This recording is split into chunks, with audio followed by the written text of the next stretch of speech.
أن أكون.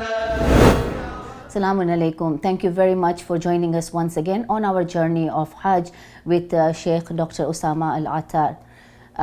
Sheikh, when we are preparing to leave this beautiful city of Medina, there is this grief we are feeling, and particularly when we go and visit Lady Fatima, you can just feel her presence and her grief. Why do you think is there so much special feelings that we have towards this lady? Bismillah ar-Rahman ar-Rahim, alhamdulillah rabbil alameen, wa sallallahu ala Muhammadin wa alihi al-tahirin. This noble lady was the soul of Rasulullah sallallahu alayhi wa alihi. As he himself, he says, Fatima is a part of me and she is the soul that's within my body. And it's interesting that he's given this word to her, because whatever the Prophet says, it is from Allah subhanahu wa ta'ala. We as fathers or as parents, we tell our children, I love you, you're like my heart, you're my soul. But Rasulullah sallallahu alayhi wa alihi is not just speaking because he's a father and just with the tone of compassion. Whatever he says, in addition to it, of course, being a father and of course being the tone of love and compassion, but it is also a revelation from Allah. Allah says he does not speak of desire. It is but a revelation from him. From her inception, from her, even before her birth, the Prophet ﷺ was ordered to leave Khadija salamullahi alayha for 40 days, praying to Allah subhanahu wa ta'ala, worshipping Allah, fasting for 40 days, and on the last day breaking his fast with the fruit of Jannah. After then, he was told to go and see his wife Khadija after missing her for 40 days, and that's how Fatima salamullahi alayha was conceived. We know even from the materialistic and the spiritualistic sense that food plays a role on our souls, on our spirits. When the Prophet is fasting for 40 days and on the final day he's eating the fruit of Jannah, that will have an impact on this child. And hence the Prophet ﷺ used to say that whenever I longed for the fragrance of Jannah, I would smell Fatima salamullahi alayha. When she was in the womb of her mother, sometimes the Prophet used to enter to visit Khadija. He would see her talking to someone. He says, who are you speaking to? She says, the fetus in my womb is talking to me.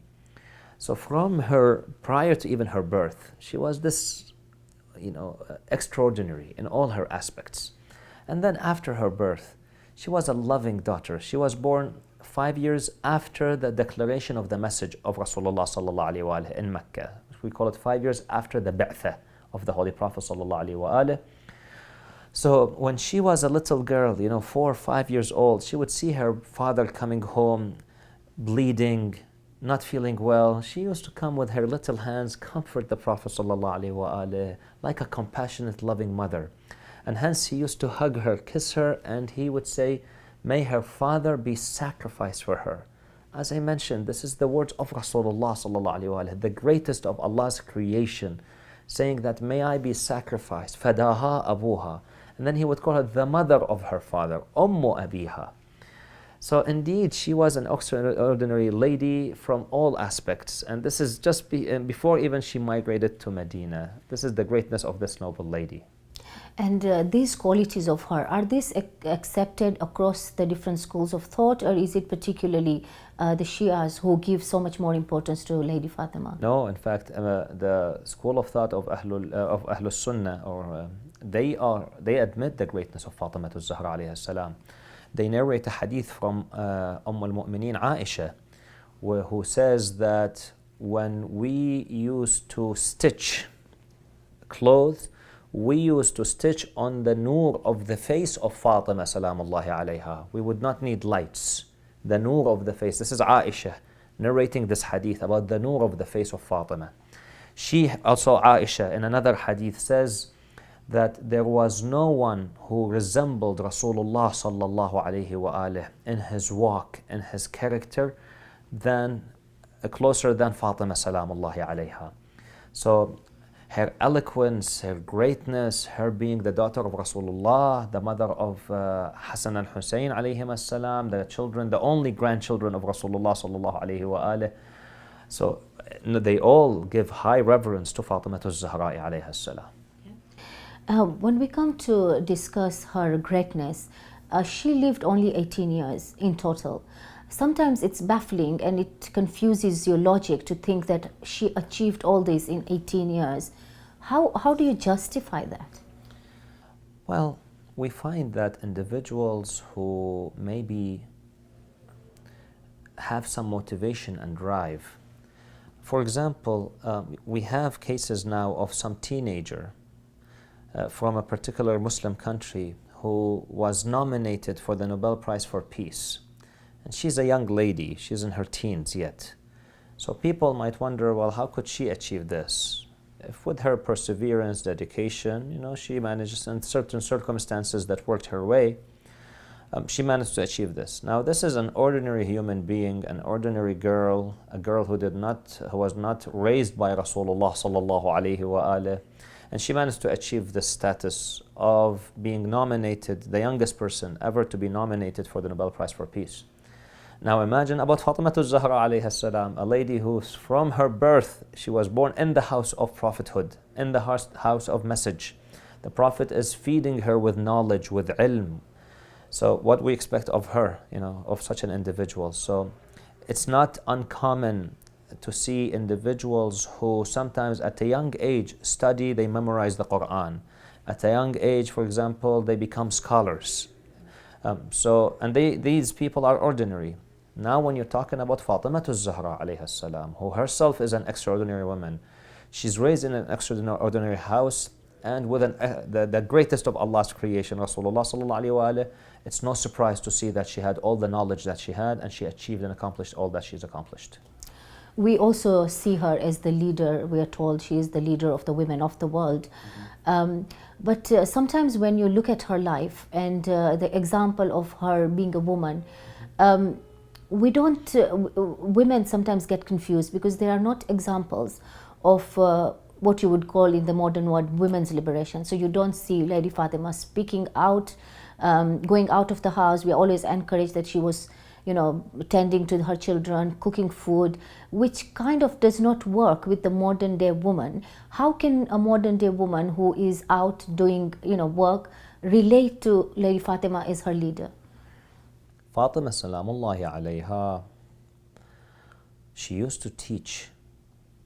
Yes, in her house, she would not go out, but she had people who would come to her house and learn. There's an incident narrated in history about this lady who came and asked her a question, then asked her a second question, a third question, and after a few questions, she told Fatima salamullah alayha, I feel that I'm burdening you with my questions. She replied saying that if a person is told to carry a heavy load to the roof of a building, but in exchange he will be given a huge reward, he would not be thinking about the burden of the load. He'd be thinking about the hefty reward. And this is the similitude of you asking me questions. The reward for those who answer questions and help those who are in need, it's so great that one would oversee the load of the burden of the load. So that indicates that people used to come to her. That's one. Two, Hadith al-Kisa is taught to us through Fatima al-Zahra alayha salam to Jabir ibn Abdullah al-Ansari. When you read Hadith al-Kisa, it says that from Jabir ibn Abdullah al-Ansari from Fatima salamullahi alayha, which means she dictated or she told him the Hadith of Kisa. This indicates, according to some fuqaha, some of our ulama say, based on this, it is permissible for women to talk to men who are strangers, but within the realm of professionalism. She was not sitting down having coffee with him, joking with him, not at all. She was teaching him, educating Jabir. We have incidents of her teaching Salman al-Farisi or al-Muhammadi radwanullahi ta'ala alayh. So she did interact with the society, but within the boundaries of the Sharia, where she's not mingling among the men, she's not really taking out of the context of the house of prophethood. That's one. And then when the time came, the necessity came for her to leave the house, she did. After the Prophet's death, Amir al-Mu'mineen salamullah alayhi, Ali ibn Abi Talib was in a difficult situation. He could not speak out loud in public. He used to go and ask for his right, but he was unable to give an entire sermon because that would have been life-threatening for him. They would have killed him. But she was able to do so because she's the Prophet's daughter and she's a woman. So she seized that opportunity and she delivered that perfect and great sermon in the Prophet's mosque. The Prophet's mosque was the platform for a public speech. The platform, it's like, for example, having the news channels that we have today. It was that public forum. She went there, although she asked for a cover, a curtain to be set, and she spoke from behind the curtain. But she delivered that power sermon known as the sermon of Fadak, al-Khutbatul Fadakiyya. So she did also go out. In addition to this, she was, if we may use the word loosely, and I say loosely for a reason, she was campaigning for Imam Ali salamullahi alayhi after the Prophet's death. She used to go knocking the doors of the people. Why don't you fulfill the allegiance that you pledged to my husband, Ali ibn Abi Talib? She was reminding the Muslims of their obligation, their right. She was trying to save Islam because she knew the deviation that is occurring. And if she could not stop it, then it will result in some real severe consequences. Unfortunately, what we see today happening. She tried to stop this, so she did her best. So she was involved politically, she was involved in the academics, in the knowledge and the education. So she was heavily involved in the society. We cannot say that she was outside, but within the boundaries of the Sharia, maintaining her integrity, her hijab. Would you say that there were also other cultural factors at that time which probably are not applicable? So for example, when we say she would not leave the house until there was a need, that was more related to the culture of the time as opposed to the culture, because some of the women then get different messages, or there's a confusion between men and women about when women should come out of the house and when not, and when there is a need and when there is no need. You know, I would be hesitant to say it's a cultural issue. The teachings of Ahlul Bayt are not cultural. The teachings of Ahlul Bayt are examples. Allah subhanahu wa ta'ala tells us, and the example of the Prophet is a role model. So I cannot say that just because the Prophet lived in that culture, he behaved in that way. But rather, the Quran is telling me, no, he is a role model. So even if I'm in Canada, the way the Prophet sat is the way I should sit. Even if I'm in the UK, the way the Prophet ate, I should eat. The way he interacted with people is how I should interact, because he's a role model. The same would apply to Fatima al-Zahra alayha salam. So we need to take a look at that context. These are infallibles. These are the ma'soomeen whom Allah has given to us as guides. If we start to give labels that this is culture and therefore she behaved in this manner, then we risk taking the context of the religion out of it, and we start to interpret. It's understandable, of course, they lived at that particular time, but we also have to realize that given the circumstances that they were living in, this is how they behaved, and this is how they interacted. We have 14 ma'soomeen alayhim as-salam, and 12 imams alayhim as-salam. Sometimes to the similar or a similar situation, they would respond differently. Imam al-Hassan gave a peace treaty. Imam al-Hussein rose in a revolution. We can't say he is better than his brother because he fought and he got killed, not at all. Imam al-Hassan salamullah alayh saved Islam through his peace. Imam al-Hussein saved Islam through the revolution.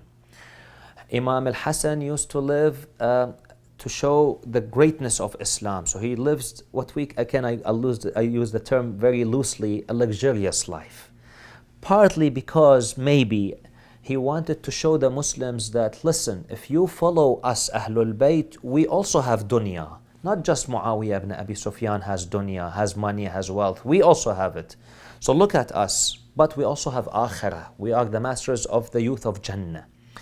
On the contrary, Imam Hussein lived a very simple life, modest life. His house was a modest house. He showed what we call the humbleness of Islam, the modesty of Islam. Imam al-Hassan showed the integrity and the greatness of Islam. Imam al-Rida was a sultan, salamullah alayhi. He became the second man in the state, although by force, but nonetheless, on the outside, he was the second man in the state.